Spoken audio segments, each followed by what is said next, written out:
আসসালামু আলাইকুম রহমতুল্লাহি ওবরকাতুহ। সম্মানিত দর্শক, বিএনপির ভারপ্রাপ্ত চেয়ারম্যান জনাব তারেক রহমান ৫ দিন হলো বাংলাদেশে এসেছেন।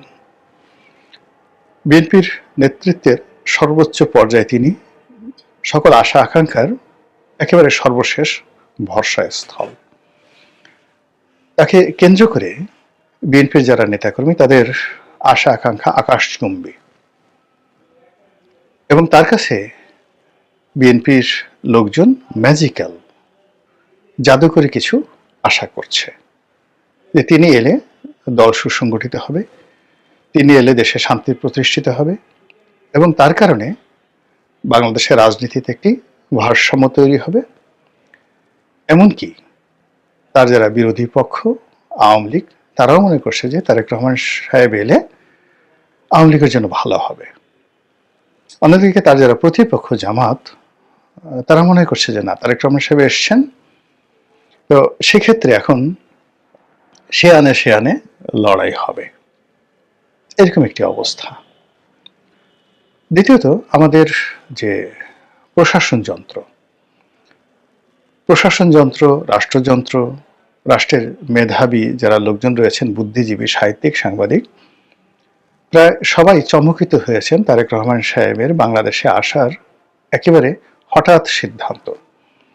তিনি যেভাবে নাটকীয় কায়দায় ঘোষণা করলেন যে তিনি 25শে ডিসেম্বর তারিখে বাংলাদেশে আসবেন, তখন 99.99% লোক, তারা সবাই বলেছেন যা না, শেষ পর্যন্ত আসবে না, এর মধ্যে যে কোনো একটা দুর্ঘটনা ঘটবে, যে কোনো একটা অবস্থা তৈরি হবে, তারপরে উনি আসা বাদ দিবেন।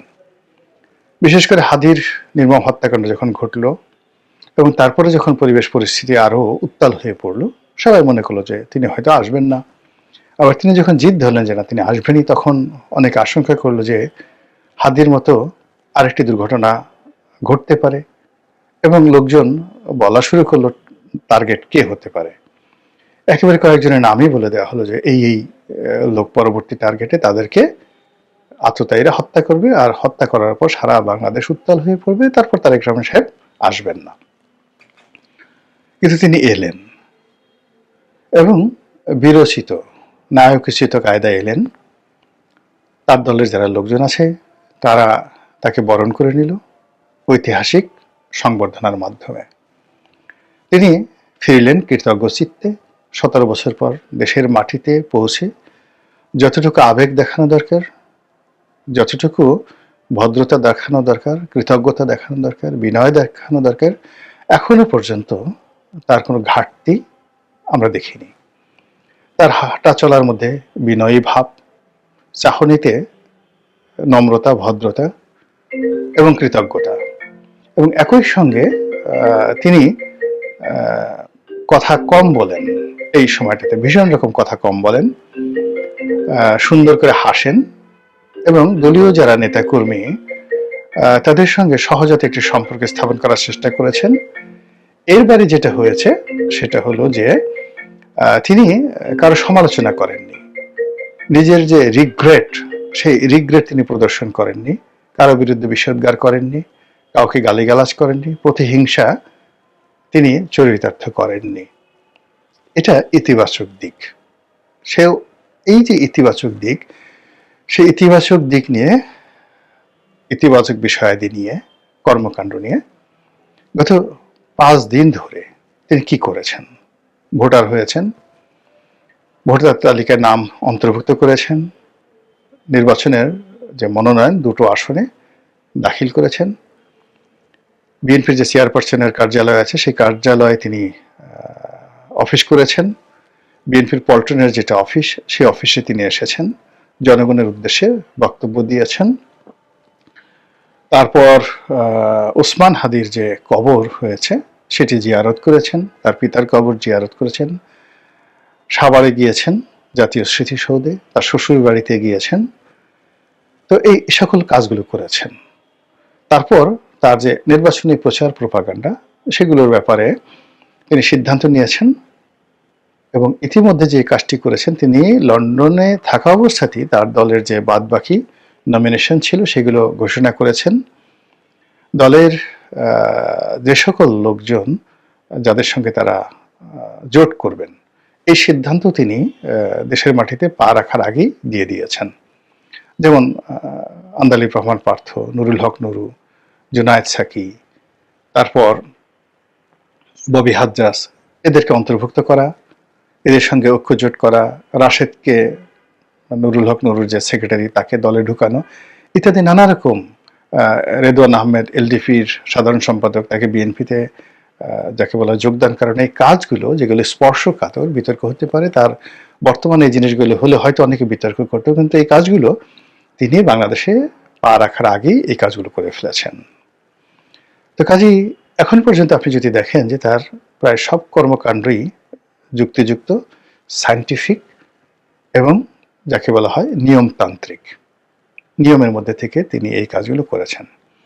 এখন প্রশ্ন হলো যে তিনি এই যে সামনের যে দিনগুলো বা যে সময়গুলো রয়েছে, সেই সময়গুলোতে তার এই নিয়মতান্ত্রিকতা, তার ধারাবাহিকতা, তার এই ভদ্রতা সবকিছু মিলিয়ে তিনি কি কাঙ্ক্ষিত মাকামে বা গন্তব্যে পৌঁছতে পারবেন কিনা, বিজয়ী হতে পারবেন কিনা এবং প্রধানমন্ত্রী হতে পারবেন কিনা। এখানে একটা কথা বলতে হয়, আপনি যদি বিএনপির অতীত ইতিহাস দেখেন তাহলে বিএনপিকে বলতে হবে সৌভাগ্যের বরপুত্র। তারা যে কয়বার ক্ষমতা এসেছে, নিয়তি তাদেরকে ক্ষমতা এনে দিয়েছে, এবং সেই ক্ষমতাগুলো যে কয়বারই আসছে তারা কখনো কল্পনা করেনি তারা ক্ষমতায় আসবে, আউট অফ দেয়ার ইমাজিনেশন।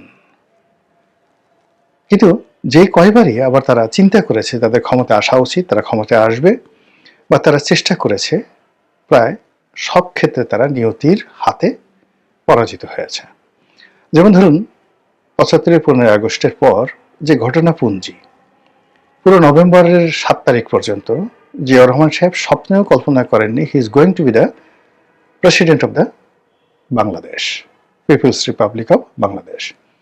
কিন্তু নিয়তি, সৌভাগ্য তাকে এমনভাবে করে দিয়েছে যে পুরো বাংলাদেশের মানুষ যেটা কল্পনা করতে পারেনি তিনি সেটা হয়ে গেছেন। আবার তার শহীদ হওয়া, মৃত্যু হওয়া, এটাও মানুষ কল্পনা করতে পারেনি, কিন্তু সেই ঘটনাগুলো ঘটে গেছে। পরবর্তীতে যখন শহীদ প্রেসিডেন্ট জিয়াউর রহমান মারা গেলেন, জাস্টিস সত্তার ক্ষমতায় এলেন। বিএনপি যেটা কল্পনা করতে পারেনি যে জাস্টিস সত্তার যেভাবে ক্ষমতায় এসছেন, সেই ক্ষমতা থেকে তাকে বিচ্যুত করে একটি সামরিক শাসন জারি করা হবে এবং সেনাবাহিনীর পক্ষ থেকে বিএনপির উপর যে স্টিম রোলার চালানো হবে, বেগম জিয়ার প্রতি যে স্টিম রোলার চালানো হবে, এটা আউট অফ দেয়ার ইমাজিনেশন। তাহলে দেখুন, তারা যেটা কল্পনা করেনি সেটি তাদের জীবনে ঘটেছে, আর তারা যেটা আশা করেনি সেটাই আল্লাহ রাব্বুল আলামিন তাদের জীবনে দিয়েছে। 91 সনে তারা আশা করেনি ক্ষমতায় আসবে, কিন্তু 96 সনে তাদের ক্ষমতায় না আসার কোনো কারণ ছিল না। এর কারণ হলো 91 থেকে 96 এই সময়কালীনে তারা অসাধারণ সুন্দর একটি সরকার ব্যবস্থা চালু করেছিল। ইট ওয়াজ এ ফ্যান্টাস্টিক গভর্নমেন্ট 91 থেকে 96 বেগম জিয়ার নেতৃত্বে। তো সেক্ষেত্রে ভোট এর পর তারা আবার নির্বাচিত হবে, এটি স্বাভাবিক, কিন্তু সেখানে আওয়ামী লীগ চলে এলো। আবার আওয়ামী লীগ কিন্তু 96 থেকে 2001 পর্যন্ত অসাধারণ ভালো কাজ করেছিল। 91 থেকে 96 বেগম জিয়া যে কাজ করেছিলেন তার সাথে অনেক অনেক ভালো কাজ করেছিলেন শেখ হাসিনা। ফলে কি হলো, 2001 সনের নির্বাচনে শেখ হাসিনার পরাজয় হবে এটা বিএনপি কল্পনাই করতে পারেনি। কিন্তু পর্দার আড়ালে কিছু খেলাধুলা, বিভিন্ন আন্তর্জাতিক চক্র, দেশি বিদেশি আমলাতন্ত্র, এই যে পলিসি, এই পলিসিগুলো বিএনপির অজান্তেই এমনভাবে হয়েছে যে সৌভাগ্য বিএনপির পায়ের কাছে এসে ধরা দিয়েছে। 2001 সনের নির্বাচনে বিএনপি ক্ষমতায় এলো। কিন্তু 2001 থেকে 2006 পর্যন্ত তারা ক্ষমতা চালানোর পরে তারা কিন্তু প্রাণান্ত চেষ্টা করেছিল, ম্যাটিকুলাস ডিজাইন করেছিল, তারা 15 ফেব্রুয়ারি নির্বাচন করেছিল, বিভিন্ন সময়টাতে তারা যে চেষ্টা চরিত করেছে ক্ষমতা আসার জন্য, এবং তারা যেভাবে ক্ষমতা আসার বাগান সাজিয়েছিল 100% সব ক্ষেত্রে তারা পরাজিত হয়েছে, অপমানিত হয়েছে, লাঞ্ছিত হয়েছে, দুর্ভোগ এবং দুর্দশার কবলে পড়েছে। এই হলো ইতিহাস। তাহলে আমরা যদি একটা ক্যালকুলেশনে আসি, আপনি দেখবেন যে নিয়তি এমন একটা ব্যাপার, আপনার জীবনে সেই ঘটনাই বারবার ঘটবে। এর থেকে আপনাকে শিক্ষা নিতে হবে যে আপনার জীবনে কখনোই ঘটেনি, সেটা ভবিষ্যতেও ঘটবে না। তো বিএনপির যে রাজনৈতিক ভবিষ্যৎ, সেটা হলো তাদের জন্য একটা অপরচুনিটি তৈরি হয়, এই অপরচুনিটি, এবং সেই অপরচুনিটি তাদের জন্য তৈরি হয়েছে, এটা বিএনপির লোকজন বুঝতে পারে না, কিন্তু ক্ষমতা তারা পেয়ে গেছে যেই কয়বারই। আবার বিএনপি যেই কয়বারই খুব কনফিডেন্স লেভেল হাইতে ছিল, বিএনপির কনফিডেন্স লেভেল, তারা নিশ্চিত ছিল ক্ষমতায় আসবে, কলা কৌশল করেছিল, চেষ্টা তদবির করেছিল, একটি বারও তারা ক্ষমতায় আসতে পারেনি। বোঝার চেষ্টা করেন। তো সেই দিক থেকে যে বর্তমান যে সময়টি, এই সময়টি বিএনপির যে ইতিহাস, সেই ইতিহাসের উল্টো। অর্থাৎ এখন সারা বাংলাদেশ ডিক্লেয়ার হয়ে গেছে বিএনপি ক্ষমতায় আসছে। এটা বিএনপির সাথে মানায় না। বিএনপি যেটা হয়, কেউ কল্পনা করতে পারবে না বিএনপি চলে আসবে। তো বিএনপিকে যখন ডিক্লেয়ার করা হচ্ছে যে কোনোভাবে একটা নির্বাচন হলে বিএনপি ক্ষমতায় আসবে, এটা বিএনপির অতীত ইতিহাসের সঙ্গে মিলে না। 2 নম্বর হলো যে বিএনপি ক্ষমতায় আসলে তারেক রহমান সাহেব প্রধানমন্ত্রী হবেন। এই যে দুটো পোর্ট্রেট তৈরি হয়ে গেছে জনগণের মধ্যে, এই পোর্ট্রেটের সঙ্গে বিএনপির যে ইতিহাস মিলে না, এবং সেই ইতিহাসকে অতিক্রম করাটাই তারেক রহমান সাহেবের চ্যালেঞ্জ, এবং that will be the magic of Tarek Rahman. অর্থাৎ এইবার যদি বিএনপি বিজয়ী হয়, তারেক রহমান সাহেব প্রধানমন্ত্রী হয়, that will be the magic of Tarek Rahman সাহেব। এখন তিনি কি সেই ম্যাজিক দেখাতে পারবেন? এই যে গত 5 দিন তিনি আসলে যে কাজকর্মগুলো করেছেন, সেই কাজকর্মগুলোর মধ্যে ম্যাজিক্যাল কিছু ছিল কিনা, সেটা আপনাকে আমাকে আশ্চর্য করে দিয়েছে। আমরা আশা করিনি তার কাছ থেকে, কিন্তু তিনি সেই কাজগুলো করেছেন খুব দৃষ্টি নন্দন এবং সারপ্রাইজিং, ভীষণ রকম সারপ্রাইজিং, আউট অফ ইমাজিনেশন। রাজনীতির প্রতিপক্ষের জন্য, রাজনৈতিক দলের জন্য প্রত্যেকটা ব্যাপার, এনি ডিসিশন, এটা আপনারা চিন্তা করুন। আমি এই বিষয়গুলোতে ইন ডিটেলস বলবো না, আমি শুধুমাত্র যে এটা বিএনপি যে রাজনীতি, সেই রাজনীতির ধারাবাহিকতা বলার চেষ্টা করছি। এরপরে যে ঘটনাটা হলো, তা হলো বিএনপির যারা প্রতিপক্ষ এই মুহূর্তে আছে, তারা সবাই ঘরের শত্রু, বিভীষণ। আওয়ামী লীগ বিএনপির অভ্যন্তরীণ কিছু জানে না, কিন্তু জামাত যেহেতু দীর্ঘদিন বিএনপির সাথে চলাফেরা করছে, একসাথে দল করেছে, ফলে বিএনপি কি করতে পারে সব জামাতের মুখস্থ। বিএনপির যত ইতিবাচক জিনিস আছে তাও মুখস্থ, বিএনপির যত নেতিবাচক দিক আছে, এমনকি তাদের পার্সোনাল লাইফ, তাদের সহায় সম্পত্তি, বিএনপির কোন লোকটির কতটুকু বুদ্ধি আছে, প্রজ্ঞা আছে, মেধা আছে, এটা জামাতের লোকজনের রীতিমতো মুখস্থ। কাজেই এই যে ঘরের শত্রু বিভীষণ, তারা এখন বিগড়ে গেছে এবং বিএনপিকে পরাজিত করে কৌশলে তাদেরই বন্ধু, তাদেরই একসময়, যেটা তারেক রহমান সাহেব জামাতকে বলতেন যে আমরা একই মায়ের পেটের জড়োয়া ভাই, একই মাতৃগর্ভে জন্মে নেওয়া দুজন সন্তান, ভাই, আপন ভাই। তো সেক্ষেত্রে মানে সেই জামাত বিএনপির দুর্বলতা জানে, তারেক রহমান সাহেবের দুর্বলতা জানেন। এই কয়দিন আগে তো লন্ডনে গিয়ে তারেক রহমান সাহেবের বাসায় বেগম জিয়ার সঙ্গে দেখা করে আসছেন, নিঃসন্দেহে তারেক রহমান সাহেবের সঙ্গে দেখা করে আসছেন জামাতের আমির। তো কাজেই প্রতিপক্ষ অন্য যে কোনো সময়ের চাইতে এই মুহূর্তে বিএনপির জন্য ঝুঁকিপূর্ণ। এর কারণ হলো বিএনপির সকল দুর্বলতা, সক্ষমতা প্রতিপক্ষ জানে। আর বিএনপির জন্য সবচেয়ে ভয়ঙ্কর, এবং তারেক রহমান সাহেবের জন্য আরো ভয়ঙ্কর, বিএনপির জন্য ভয়ঙ্কর হলে বিএনপি জামাত সম্পর্কে তেমন কিছুই জানে না, তেমন কিছু জানে না। তারা মনে করে যে আমরা জামাতকে প্রতিষ্ঠা করেছি, এই আমাদের দয়ার পাত্র। আপনি যখনই কাউকে তাচ্ছিল্য করবেন এবং সেই তাচ্ছিল্যের ব্যক্তি যদি আপনার প্রতিদ্বন্দ্বী হয়ে যায়, আপনি ধরে নেবেন যে আপনার প্রাথমিক পরাজয় হয়ে গেছে। আপনি যাকে তাচ্ছিল্য করবেন, সেটা আপনার বাড়ির কাজের লোক হোক বা যে হোক, এই তাচ্ছিল্যের সঙ্গে সঙ্গে সে যখনই আপনার প্রতিদ্বন্দ্বিতা হবে, আপনি তার কাছে পরাজিত হবেন। এটাই ইতিহাসের নিয়ম, এটাই প্রকৃতির নিয়ম। আপনি চিন্তা করুন, কারো দারোয়ান, কারো পিয়ন, আপনি হুমায়ুন আহমেদের অয়ময় নাটক দেখেছেন। মির্জা সাহেবের বাড়িতে কাজ করতেন এক লোক, আবুল হায়াত। তো তিনি সেই মির্জা সাহেবের জমিদারি কিনে নিলেন। এর কারণ হলো মির্জা সাহেবের সকল দুর্বলতা আবুল হায়াত জানতেন। ফলে তিনি কৌশলে তার সেই পরিবারে অশান্তি তৈরি করলেন, তার ট্রেজারিকে দুর্বল করে দিলেন এবং নিলামে জমিদারি কিনে নিলেন। এটাই নিয়ম।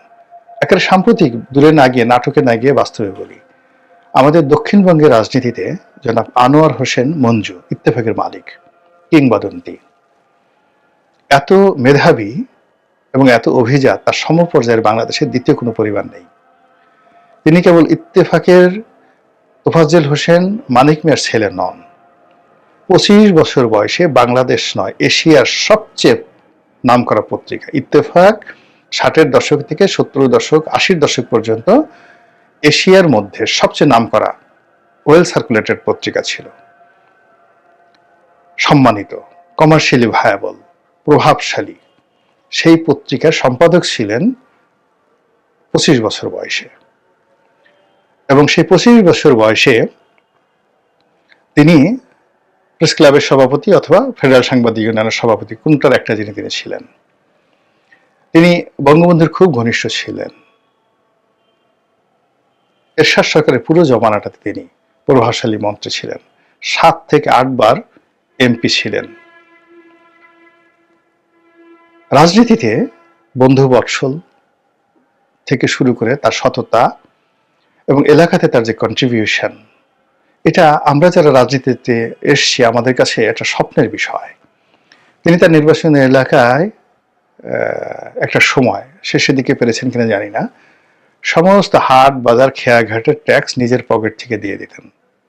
সব ট্যাক্স ফ্রি ছিল তার এলাকাতে।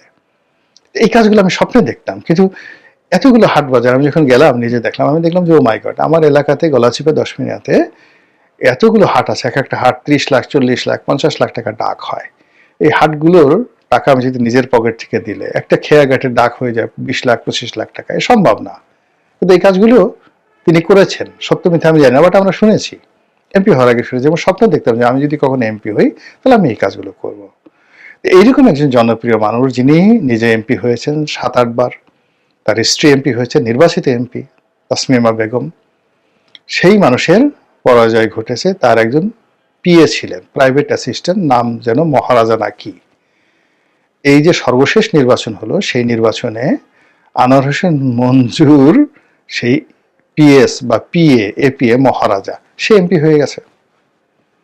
এই বৃদ্ধ বয়সে এই লোকটা এই শোনার পর অনেকটা পাগল হয়ে, উনি তো মানে অন্য মানুষ তো পাগল হয়ে যেত। এইরকম যে মানে যখন একটা ঘটনা ঘটে নিয়তি, আপনি যাকে তাচ্ছিল্য করবেন, যাকে আপনি কাউন্ট করবেন না, তার দ্বারাই আপনার সবচেয়ে বড় অপমানটা হয়ে যাবে। তো সেক্ষেত্রে তারেক রহমান সাহেবের জন্য সবচেয়ে অস্বস্তিকর, সবচেয়ে ডেঞ্জারাস এবং সবচেয়ে বিপজ্জনক বিষয় হবে যদি জামাত এখানে রাষ্ট্র ক্ষমতা দখল করে। এখন তো দখল করেই আছে। আগামীতে যদি নির্বাচনের মাধ্যমে, ম্যাটিকুলাস ডিজাইনের মাধ্যমে জামাত রাষ্ট্র ক্ষমতা পেয়ে যায়। দ্বিতীয়ত, জামাত যদি প্রধান রাজনৈতিক বিরোধী দল হয়ে যায় পার্লামেন্টে এবং বেশ কিছু ভালো আসন পেয়ে, জামাতকে তো ধরে নেওয়া হয় 30-35টা আসনের বেশি পাবে না, কিন্তু দেখা গেল তারা 100 আসন পেয়ে গেছে। বিশ্বাস করেন বিএনপির ঘুম হারাম হয়ে যাবে, তারেক রহমান সাহেবের ঘুম হারাম হয়ে যাবে। তো কাজেই এই মুহূর্তে বাকি যে সময়গুলো আছে সেটা হলো তারেক রহমান সাহেবকে তার কর্মকাণ্ডে, চিন্তা চেতনায় ম্যাজিক্যাল কিছু দেখাতে হবে, জাদুকরী কিছু দেখাতে হবে, যাতে করে ভোট কেন্দ্রে ভোটার আসে, ভোট প্রশ্নবিদ্ধ না হয় এবং তিনি তার দলকে নিয়ে যে বিজয়, সেই বিজয়ের পথে সম্মানজনক একটি সংখ্যাধিক্য রাখতে পারেন। দলের অভ্যন্তরীণ যে মারামারি, হানাহানি, কাটাকাটি আছে, এটা যতটা সম্ভব তিনি কমিয়ে রাখতে পারেন, যেন তার দলের নেতাকর্মীরা দলে দলে বিএনপি ছেড়ে জামাতে না যায়। এই কাজগুলো যদি তিনি করতে পারেন, হয়তো তার যে রাজনৈতিক যে জীবন সেটি অপ্রত্যাশিত এবং যাকে বলা হয় জাদুকরী একটা সফলতার মুখ দেখবে। অন্যথায় তার যে দুর্ভোগ দুর্দশা এবং তার যে কষ্ট, তার যে বেদনা, এটি অতীতের যে কোনো সময়ের চেয়ে বেশি হবে। আসমানের মালিক আল্লাহ, তিনি ভবিষ্যৎ জানেন। যেটি ভালো হয় আমাদের সকলের জন্য, সেটিই যেন আমাদের জাতীয় জীবনে ঘটে।